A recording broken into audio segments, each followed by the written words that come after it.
Hey guys, welcome back, and for this video I'm going to show you how to watch YouTube together with friends on Discord.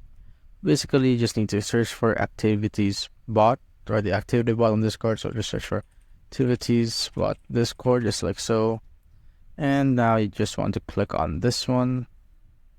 So click on this one just like so, and once you're here, now you just need to invite this bot just like so on the button there, and pick the server that you want to add the bot into and click on authorize, and there will be a verification. Just click on button there, and as you can see, the bot is now added.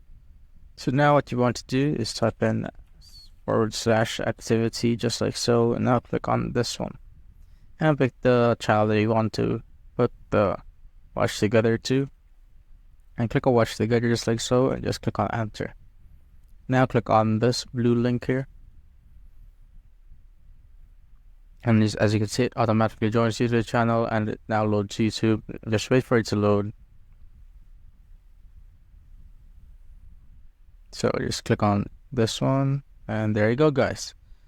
That's it, guys. If you found this video helpful, simply leave a like below or subscribe because it helps me reach more people. See you on the next one.